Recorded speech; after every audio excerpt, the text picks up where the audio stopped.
Este lunes en Rusia conmemoran un año de la catástrofe del avión militar Tu-154 en el Mar Negro. Una ceremonia de homenaje tuvo lugar en la ciudad de Sochi, lugar de partida de la nave que iba con destino a Siria. A bordo se encontraban 92 personas, entre ellos artistas del coro Alexandrov, periodistas y una destacada activista humanitaria. Aquí en el estudio está con nosotros Rubén Carcelier. Él nos va a ayudar a profundizar en el tema, a recordar los datos pertinentes, por supuesto, y ver cómo se evalúan las pesquisas. ¿Qué tal, Rubén? ¿Cómo estás? Hola, Diana. Contanos un poco acerca de esta trágica fecha para los rusos. Exacto. Bueno, tú decías ahora que hace justo un año que tenemos que lamentar este trágico accidente del Tupolev 154 que costó la vida de la tripulación y también de la totalidad del pasaje, y aún a día de hoy sigue abierta esta investigación para determinar qué es lo que sucedió. Hoy Sputnik publica que se puede descartar completamente la causa de una explosión,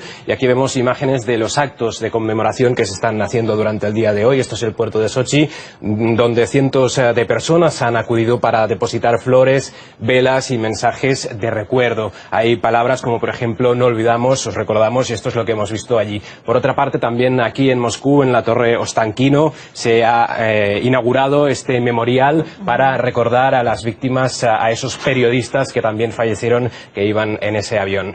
Hagamos un repaso también de las personas que estaban a bordo del avión ruso. Estábamos mencionando recién las diferentes conmemoraciones que se dieron en Sochi, pero también aquí en Moscú. Sí, por supuesto, Diana. Una de las víctimas más reconocidas es la activista Elisaveta Glinka, conocida como la doctora Glinka, sí. Además de los miembros del coro Alexandrov. Pero la doctora Glinka es especialmente reconocida por su trabajo con niños. Ayudó a los niños del Donbass, a los niños de Siria también, justamente en ese avión. Sí. Les iba a traer medicamentos y ayuda, y también a los necesitados en Rusia. De hecho, ella misma creó la fundación Ayuda Justa para ayudar a todas las personas que vivían en la calle. Una vez a la semana se dirigía personalmente a las estaciones de metro y a otros lugares donde podía haber transeúntes para facilitarles ayuda, medicamentos, mantas y todo eso que pudiera ser de su necesidad. Y de hecho, la fundación hoy en día sigue activa, trabajando también sobre estas mismas líneas de trabajo. Hemos de decir que por todo eso recibió varios galardones. De hecho, en su última aparición pública, donde justamente estaba recibiendo un premio por parte del presidente Putin, ella misma nos contaba qué es lo que la motiva a hacer este trabajo humanitario, y nos hablaba también de los horrores de la guerra. La escuchamos. El derecho más importante es el derecho a la vida. En estos tiempos que no son nada fáciles, se pisotea despiadadamente. Me es muy difícil ver a los niños asesinados y heridos de Donbass, a los niños enfermos y asesinados de Siria. Bueno, Diana, los niños, la oíamos, esta era su debilidad, su principal fuente de trabajo, son los seres más delicados de este mundo, y ella hizo una importante labor, pero por otra parte ellos aún la recuerdan muy afectuosamente, y podemos escuchar incluso el poema que una niña le dedica, en que dice que es prácticamente un ángel. Хочется прижаться к нашей доктор Лизе. Для тебя, наш доктор, сделаю сюрпризы. Но теперь ты ангел. Доктор наш родной, мы теперь не можем встретиться с тобой. Как же трудно поверить нам всем, что ушла она насовсем. Всем, кому помогла, в памяти будет вечно жива.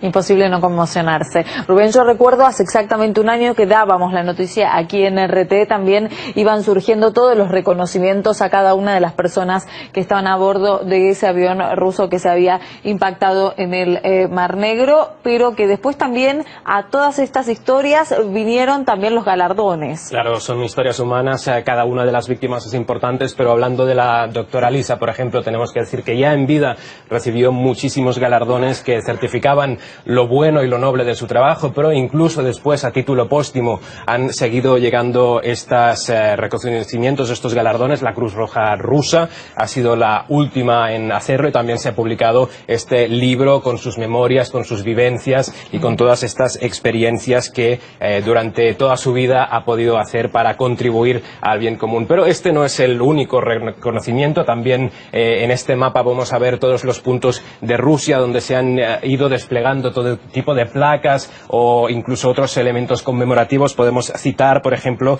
que el nombre de la doctora Glinka ha sido otorgado al Sanatorio Militar de Niños en Crimea, también al Hospital Infantil de Grozny, y se va a abrir pronto un hogar para personas mayores, para ancianos, en Vladimir. Sobre el coro desaparecido, una de las voces más importantes masculinas del mundo, reconocida mundialmente, el nombre de Alexandrov ha sido otorgado al cuerpo de cadetes musicales del Instituto de Música de Moscú, y también tendrán una placa en Tula, entre otros. Tenemos que decir que también hasta en Serbia se inauguró un parque en su honor. Allí asistió el presidente de ese país para poder reter un homenaje más importante a todas estas voces que, como decíamos, tienen fama mundial y podemos recordar cómo cantaban. ¿Cómo no?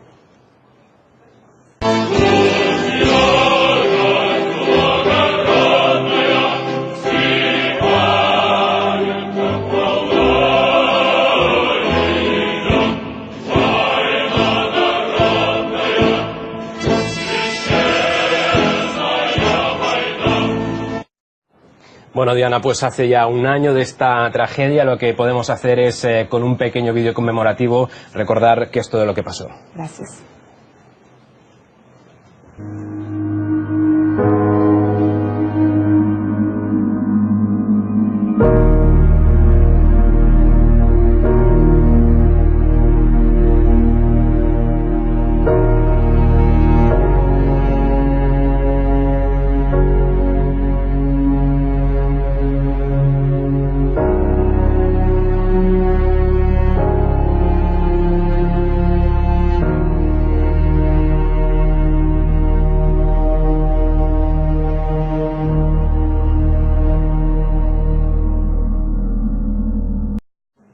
La coalición liderada por Estados Unidos no busca actuar de manera contundente contra los grupos terroristas en Siria, y a esto fue lo que manifestó el ministro de Exteriores ruso, Sergei Lavrov, durante una entrevista exclusiva a RT. Además, el canciller abordó la crisis en la península coreana y la actualidad en distintas naciones de América Latina. Aliana Nieves nos presenta un resumen de las declaraciones.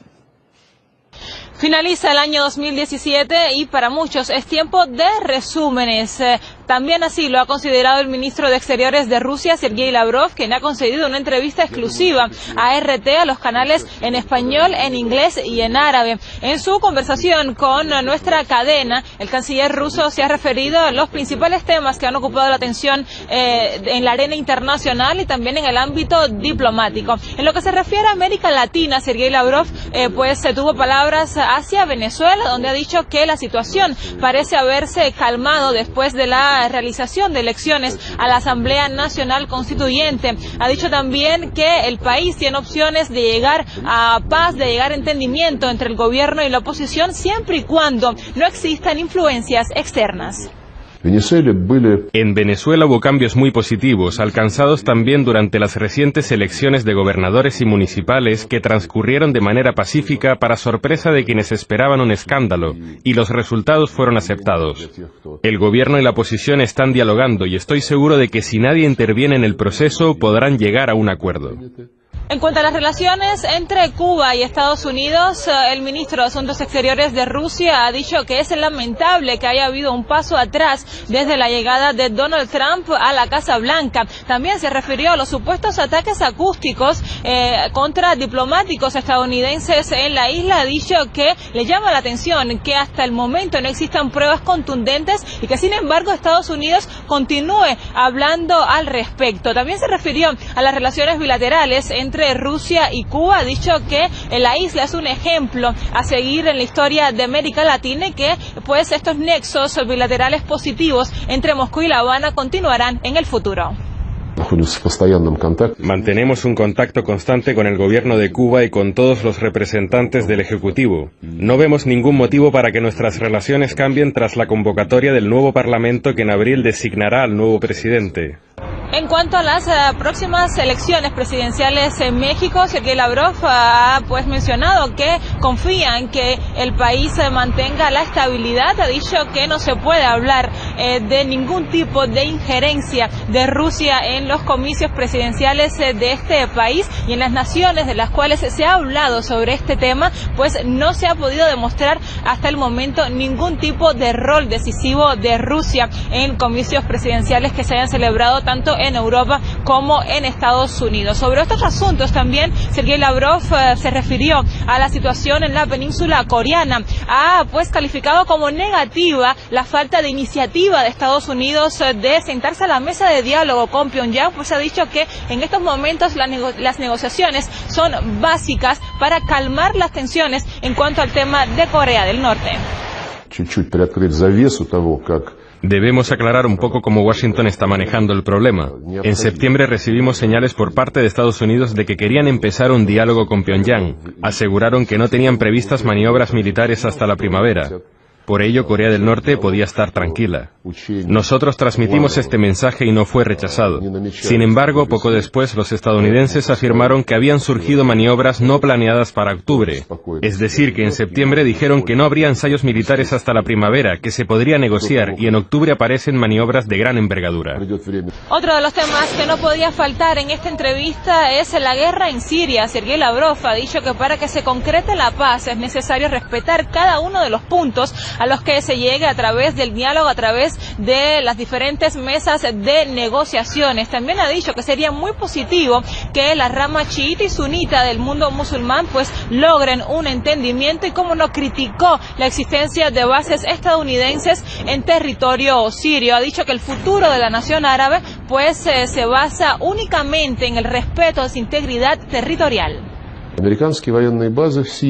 Nos preocupan las bases estadounidenses en Siria y en particular la información de que en algunas de ellas preparan a combatientes, incluso a exmiembros de grupos terroristas. Con respecto al proceso en la nación árabe, respetamos una condición importante, que es la resolución 2254 del Consejo de Seguridad de la ONU. En ella se aboga por negociaciones directas donde los propios sirios decidan el futuro de su país. El diálogo debe llevarse a cabo entre el gobierno y los grupos opositores. A manera de conclusión de las principales ideas que pronunció el ministro de Exteriores de Rusia a nuestra cadena de noticias, pues vale destacar la crítica hacia las acciones de la Casa Blanca en contra de los profesionales de RT que se encuentran pues cumpliendo labor en territorio estadounidense. También pues ha dicho que es necesario en pleno siglo XXI reconocer que el mundo se dirige hacia la multipolaridad y que